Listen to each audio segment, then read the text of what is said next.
So the farmers in the 1980s took the United States Incorporated and the Federal Reserve Central Banking System, their banking system, to court, to the world courts. And the farmers said they're forcing us farmers to take out loans. And if we don't abide by the rules of their loans, if we don't sow Monsanto seeds that will poison the people, if we don't feed the cattle poisonous foods, if we don't do whatever they say, if we don't want to pay the high interest rates, they will just confiscate our land. And some of the farmers were unalived because that's how serious the central banking system was. You don't do what we say. You don't keep poison the people. You don't sow sick seeds. You don't poison the cows. We'll just take your land. So when the farmers took the central banks to court and the United States Incorporated to the world courts, it was determined that, in fact, the United States Incorporated had enslaved the farmers. They had mistreated them. They had implemented nefarious, unlawful banking practices. And so the farmers were told, we're going to take down the United States Incorporated. We're going to dismantle the Federal Reserve Central Banking System. And when that's done, we're going to pay you all in gold. If there is a currency by that time, you're going to be paid in a currency that's backed by gold. So the World Court said not only had the farmers been mistreated, but the American people had been treated unfairly by the central banks, and the whole world had been enslaved by the central banking system. So they said, when all of this is done, the republic, the lawful government is restored because we're going to dismantle the United States Incorporated. Everybody all across the globe will have a debt jubilee where all debts will be wiped away and everybody will be compensated. That's the repair or reparations, that everybody's going to be compensated for what the United States Incorporated did to us. And for those of you who are new that don't know, the government is not lawful that's operating. The United States government is a group of bloodline families that usurped authority or took authority from our lawful government, the republic here on the land. And they took authority from governments all over the world, but they started here first in America. A group of bloodline families that usurped authority from our republic and incorporated themselves in 1871 as a religious nonprofit organization. They incorporated themselves in Delaware in 1871 with the Pope as their leader. That's why they're considered religious nonprofit organization. And they then created their own constitution called the Constitution of the United States Incorporated. But we have our own lawful constitution called the Constitution for our republic. So we have the fake folk government, the United States Incorporated, and we have the republic, our lawful government. The fake folk government has 442 government agencies like the CIA, FBI, etc. And I have a list of all 442 agencies on the community section of my Dr. Kia Pruitt official YouTube channel. So they have 442 CIA, FBI, CPS, DMV, so many of them that you can't keep up. And then you have the lawful government, the republic, that has a constitution for the United States, benevolent, lawful. Constitution of the United States Incorporated, nefarious, bad. It has to go away, it has to be dismantled. So when the farmers took the United States Incorporated to court, to the world courts, remember, the courts determined that, in fact, the corporation had to be dismantled because they were unlawful. That was in the 80s. Some people say that it actually started, the farmers started this process in the 70s and in the 80s. At the same time, you had the Washita Empress Verdiacee, or some people call her Verdiacee, Gosten L. Turner Bay, who was the Empress of the Washita or Ashita people, the Ashita Moors or Moors here on the land. The indigenous people erroneously classified as Black, erroneously classified as African American or Negroid. These are the autochthonous, indigenous, real Indians. The real Moors or Moors here had a dynasty before the United States Incorporated usurped our republic and incorporated themselves in 1871. Well, Empress Verdiacee Gosten L. Turner Bay also took the United States Incorporated to court. She also took the United States Incorporated central banking system to court around the same time as the farmers. And not only did she take them to court for stealing the land here, she said the United States Incorporated group of bloodline families stole the land here. She said that the Louisiana Purchase, which was a purchase of not only Louisiana, but many states, was not a purchase, but a theft.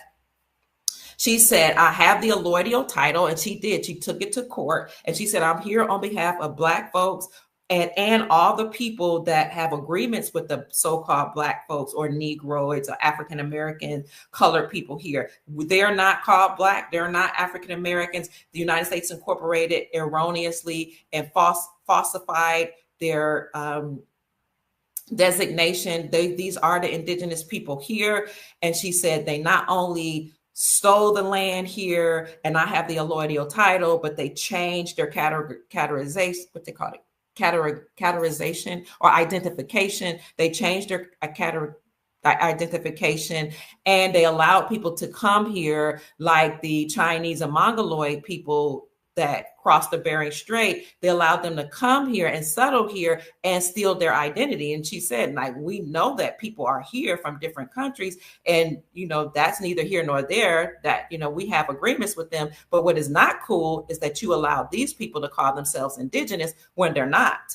The Mongoloid Asian people that are here living in teepees, the squatters on the land that were escaping whatever was going on in the Mongoloid Asian region, they're not the autogenous indigenous people here in the Americas. So Empress, you can look her up. Empress Verdiacee, Gosten, L. Turner Bay sued the United States Incorporated with the allodial title and said, you stole the land here, you stole the classification, identification of the indigenous autogenous people that y'all call Negro and Black, and so I'm suing you. And she won her claim in the amount of $85 quadrillion. That's documented.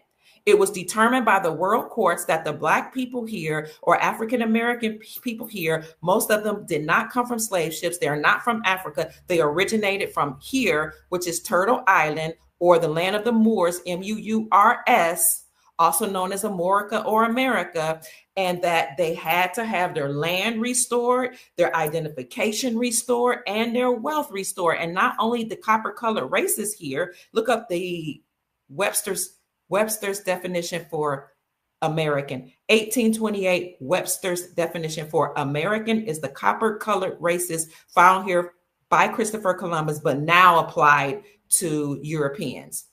So it was determined by the world courts that Verdiacee and L. Turner Bay won her claim in the amount of $85 quadrillion, and that when the United States Incorporated is dismantled, all of the Moors, the so-called Black races, copper-colored races, African-American, Negroid people here will be paid out. And not only those people, but all the people with whom they have agreements here that are on the land. So she won her claim at the same time that the farmers won their claim between the 80s and the 90s. So you had other people taking United States Incorporated to task by taking them to court, to the world courts. If you want to learn more about Empress Verdiacee L. Turner Bay, I can do some more lives on that. I'm not here really to talk about her, but it was determined at that time that the Black folks here, the Negroids here, are the oldest indigenous people on the planet. That was documented by, what do you call it? United Nations. It was documented by United Nations in 1985. The copper-colored races here, the Black folk, Negroid folk, colored folk, African-American folks, are the oldest indigenous people on the planet. The United Nations had to recognize it because Empress Verdiacee L. Turner Bay, who took the United States Incorporated to court, called them to task, brought all the documents, showing and proving that they stole the land, showing and proving that she had the allodial titles, original titles. And, you know, we know nobody owns the land owns us. That's one of our ancient sayings. But there were people here, and the United States Incorporated not only stole the land from the people here, but they misclassified the copper-colored races here. They called us Indian. All our great-grandparents still have Indian, especially great-great, still have Indian on their birth certificate. They were Indian, they were indigenous, but they, over time, you look up Walter Plecker, Plecker, and the Census Bureau, over time, they changed our classification from indigenous or autogenous or aborigine. They changed it from being aborigine, Autogenous means we sprung from the soil. Indigenous, to Negro, colored, first colored, then Negro, then Black, then African American.